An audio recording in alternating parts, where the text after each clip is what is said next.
ভারতের সংবিধানের কিছু গুরুত্বপূর্ণ ধারা যেগুলি প্রত্যেকটি এক্সামে আসার বেশি চান্স থাকে। সংবিধানের 1 নং ধারায় বলা হয়েছে ভারত ইউনিয়ন ও ভূখণ্ডগত এলাকা, India that is Bharat shall be union of স্টেটের কথা বলা হয়েছে। সংবিধানের 2 নং ধারায় বলা হয়েছে নতুন রাজ্যের সূচনা ও গঠন। কী করতে পারে? পার্লামেন্ট আইন প্রণয়ন করে নতুন কোনো রাজ্য সৃষ্টি করতে পারে ও গঠন করতে পারে 2 নং ধারায়। সংবিধানের 3 নং ধারায় বলা হয়েছে রাজ্যের সীমানা পরিবর্তন ও ভূখণ্ডগত এলাকা পরিবর্তন ও রাজ্যের নাম পরিবর্তন করতে পারে। 3 নং ধারায় বলা হয়েছে কোনো রাজ্যের সীমানা ছোট করতে পারে আবার বড় করতে পারে এবং রাজ্যের নাম পরিবর্তন করতে পারে। যেমন পশ্চিমবাংলার নাম পরিবর্তন করে অন্য কোনো নামও রাখতে পারে সংবিধানের 3 নং ধারায়।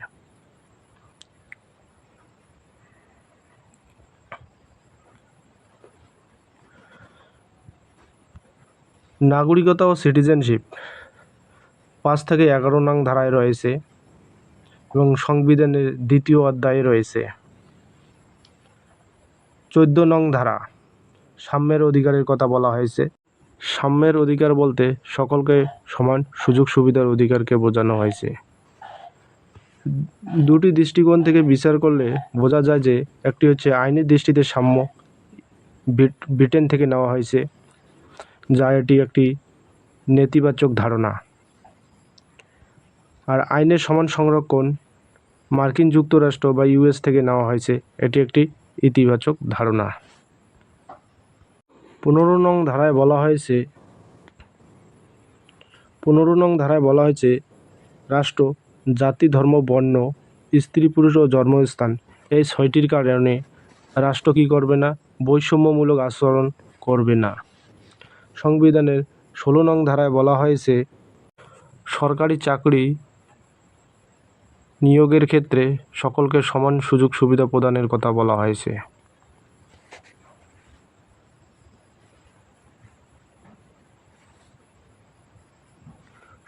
17 নং ধারায় অস্পৃশ্যতা নিষিদ্ধকরণের কথা বলা হয়েছে। অ্যাবলিশন অব আনটাচেবিলিটির কথা বলা হয়েছে। 1955 সালে আনটাচেবিলিটি অফেন্স অ্যাক্টটি পাস হয়। অস্পৃশ্যতা সংক্রান্ত অপরাধ আইন পরে সংশোধন করে এই আইনটি বর্তমান নাম protection of civil right of act নামে পরিচিত। অস্পৃশ্যতার কারণে কোনো ব্যক্তিকে অপরাধ করলে তাকে 6 মাসের জেল বা 5,000 টাকা জরিমানা উভয় হতে পারে। 18 নং ধারায় পদবি গ্রহণ ও নিষিদ্ধকরণ বা খেতাবের বিলুপ্তি, মানে সামরিক বা বিদ্যা বিষয়ক গুণের পরিচয় নয় এমন কোনো ব্যক্তিকে খেতাব দেওয়া যাবে না। কোনো ভারতীয় ব্যক্তি বিদেশিদের কাছ থেকে খেতাব গ্রহণ করতে পারবে না 18 নং ধারায়।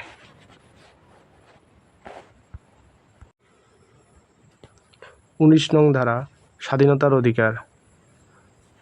6 ধরনের স্বাধীনতার অধিকারের কথা বলা হয়েছে।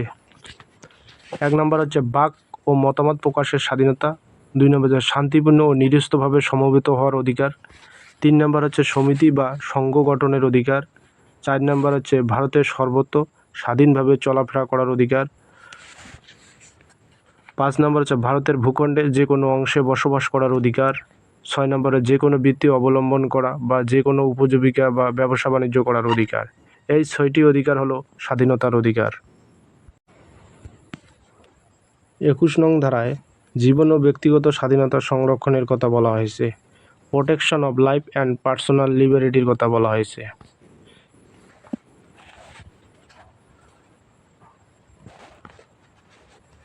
21-এর এ নং ধারায় প্রাথমিক শিক্ষাকে মৌলিক অধিকারে স্বীকৃতি প্রদান করা হয়েছে। বলা হয়েছে 86তম সংবিধান সংশোধনের মাধ্যমে 2002 সালে প্রাথমিক শিক্ষাকে মৌলিক অধিকারের মর্যাদা দেওয়া হয়েছে। সংবিধানের 22 নং ধারা। 22 নং ধারায় গ্রেপ্তার বা আটক করার কারণ জানাতে হবে। কোনো ব্যক্তিকে গ্রেপ্তার করলে তাকে গ্রেপ্তার করার কারণ জানাতে হবে, কিন্তু তাকে গ্রেপ্তার করার 24 ঘন্টার মধ্যে নিকটবর্তী আদালতে পেশ করতে হবে। 23 নং ধারায় বলা হয়েছে বল প্রয়োগের দ্বারা পরিশ্রম করানো ও বেগার খাটানো নিষিদ্ধকরণ করা হয়েছে। বলা হয়েছে জোর করে কোনো ব্যক্তিকে বিনা পয়সায় খাটানো নিষিদ্ধকরণের কথা বলা হয়েছে 23 নং ধারায়। 24 নং ধারায় বলা হয়েছে 6 থেকে 14 বছরের শিশুকে কলকারখানা, খনি ও অন্যান্য বিপজ্জনক কাজে নিষিদ্ধকরণের কথা বলা হয়েছে।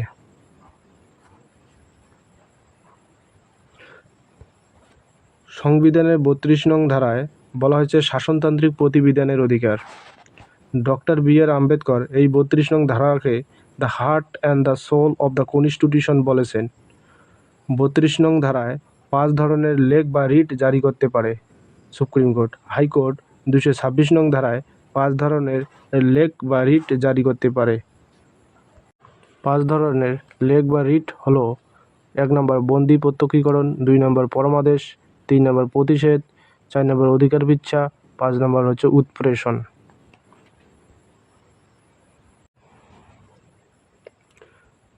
20 এবং 21 নং ধারায় জাতীয় জরুরি অবস্থার সময় বাতিল করা যায় না। বলা হয়েছে যে 20 এবং 21 এই দুটি ধারা ন্যাশনাল ইমার্জেন্সির সময় কী করা সমস্ত অধিকার বাতিল করা হলেও 20 এবং 21 এই দুটি অধিকারকে বাতিল করা যায় না। 39-এর এ নং ধারায় ন্যায় বিচার প্রতিষ্ঠা ও দিন দরিদ্রের জন্য বিনা অর্থে আইনগত সাহায্য। বলা হয়েছে যারা দরিদ্র মানুষ তাদেরকে কী করবে, বিনা অর্থে আইনগত সাহায্য প্রদানের কথা বলা হয়েছে।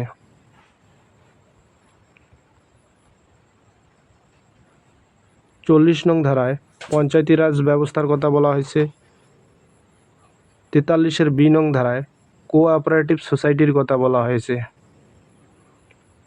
44 নং ধারায় দেওয়ানি আইন বা ইউনিফর্ম সিভিল কোডের কথা বলা হয়েছে, যেখানে বলা হয়েছে এক দেশ এক আইনের কথা বলেছে, সকল ক্ষেত্রে সমান আইনি ব্যবস্থার কথা বলা হয়েছে।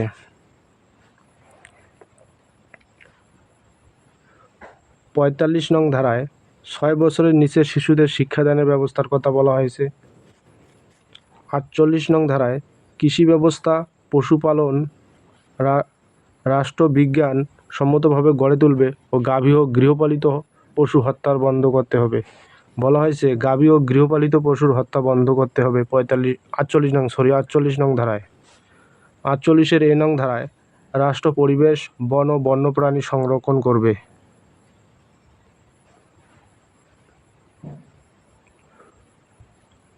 49 নং ধারায় রাষ্ট্র ঐতিহাসিক স্থান ও জাতীয় স্থানগুলি সংরক্ষণ করবে। বলা হয়েছে রাষ্ট্র যেগুলো ঐতিহাসিক স্থান আছে, যেমন তাজমহল, কুতুব মিনার, এই সমস্ত জায়গা কী করবে, সংরক্ষণ করবে ও দেখাশোনা করবে।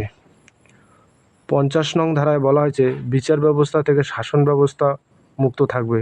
বলা হয়েছে শাসন ব্যবস্থা বিচার ব্যবস্থার কাজে কী করবে না, হস্তক্ষেপ করবে না, এ বিষয়ে বলা হয়েছে।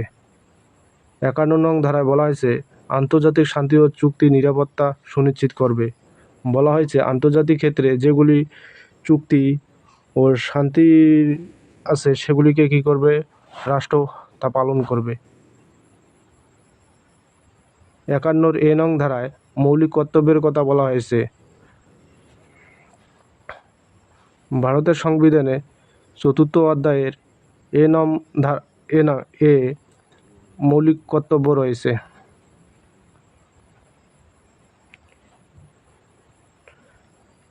60 নং ধারা রাষ্ট্রপতির শপথ গ্রহণের কথা বলা হয়েছে। রাষ্ট্রপতিকে শপথ গ্রহণ করান সুপ্রিম কোর্টের প্রধান বিচারপতি।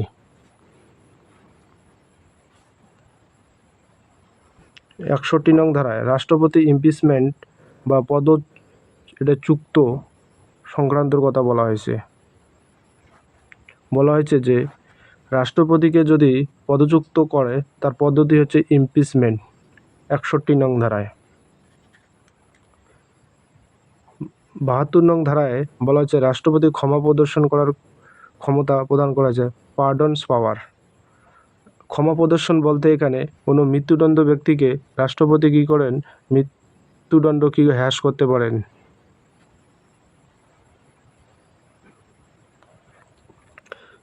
74 নং ধারা, রাষ্ট্রপতিকে সাহায্য ও পরামর্শ দেবার জন্য কেন্দ্রীয় একটি মন্ত্রী পরিষদ থাকবে, council of minister AIDS and advice of president.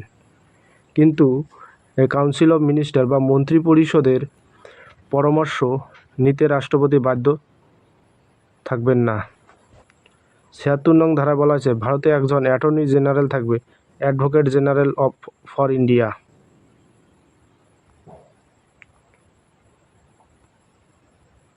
79 নং ধারায় পার্লামেন্ট গঠনের কথা বলা হয়েছে এবং 80 নং ধারায় রাজ্যসভার কথা বলা হয়েছে, 81 নং ধারায় লোকসভার কথা বলা হয়েছে। 108 নং ধারায় যৌথ অধিবেশন আহ্বান ও জয়েন্ট সেটিং অফ বোথ হাউসের কথা বলা হয়েছে। 110 নং ধারায় অর্থ বিল ও মানি বিলের কথা বলা হয়েছে।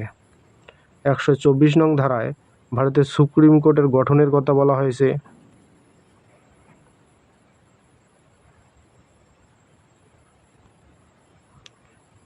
131 নং ধারায় সুপ্রিম কোর্টের মূল এলাকা অরিজিনাল জুরিসডিকশনের কথা বলা হয়েছে।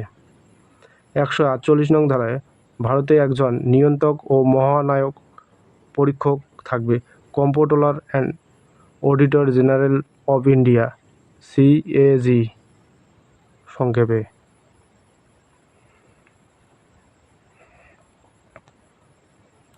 156 নং ধারায় রাজ্যপালের কার্যকালের মেয়াদ কথা বলা হয়েছে, তবে রাজ্যপালের কার্যকাল মেয়াদ 5 বছর হলেও তা রাষ্ট্রপতি সন্তুষ্টির উপর নির্ভরশীল। 161 নং ধারায় রাজ্যপালের ক্ষমা প্রদর্শন করার ক্ষমতাকে কথা বলা হয়েছে, গ্র্যান্ড পার্ডনস কথা বলা হয়েছে, তবে রাজ্যপালের মৃত্যুদণ্ড ব্যক্তিকে মৃত্যুদণ্ড হ্রাস করতে এই ক্ষমতা দেওয়া হয়নি। 163 নং ধারায় রাজ্যপালের স্বেচ্ছাধীনের ক্ষমতার কথা বলা হয়েছে।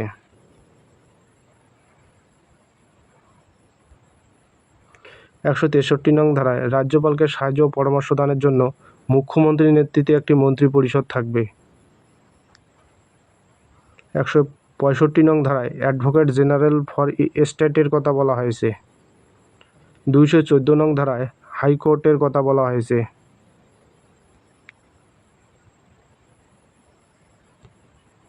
243 নং ধারায় পঞ্চায়েত ব্যবস্থার কথা বলা হয়েছে। 243-এর P নং ধারায় পৌর ব্যবস্থা বা মিউনিসিপ্যালিটির কথা বলা হয়েছে। 243 ZH ধারায় কোঅপারেটিভ সোসাইটির কথা বলা হয়েছে। 312 নং ধারায় অল ইন্ডিয়া সার্ভিসের কথা বলা হয়েছে। 315 নং ধারায়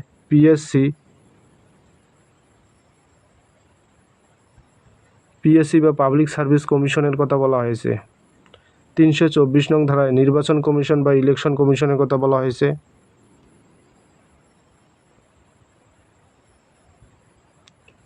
338 নং ধারায় ন্যাশনাল কমিশন ফর শিডিউল কাস্টের কথা বলা হয়, তপশিলি জাতির বিশেষ ব্যবস্থার কথা বলা হয়েছে। 338-এর A নং ধারায় national commission for schedule tribal বা তপশিলি উপজাতির বিশেষ ব্যবস্থার কথা বলা হয়েছে। 338-এর B ধারায় ন্যাশনাল কমিশন ফর ব্যাকওয়ার্ড ক্লাসের কথা বলা হয়েছে।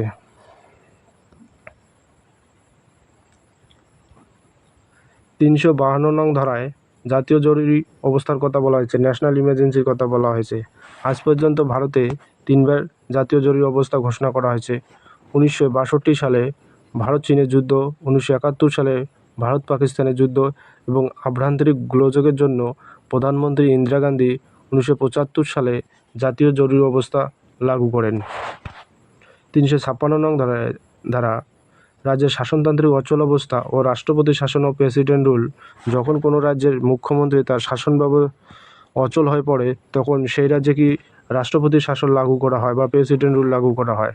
তবে সর্বপ্রথম পাঞ্জাবে রাষ্ট্রপতি শাসন চালু করা হয়েছে। 360 নং ধারায় বা আর্থিক জরুরি অবস্থা বা ফাইন্যান্সিয়াল ইমার্জেন্সির কথা বলা হয়েছে, তবে ভারতে আজ পর্যন্ত একবারও অর্থনৈতিক জরুরি অবস্থা ঘোষণা করা হয়নি।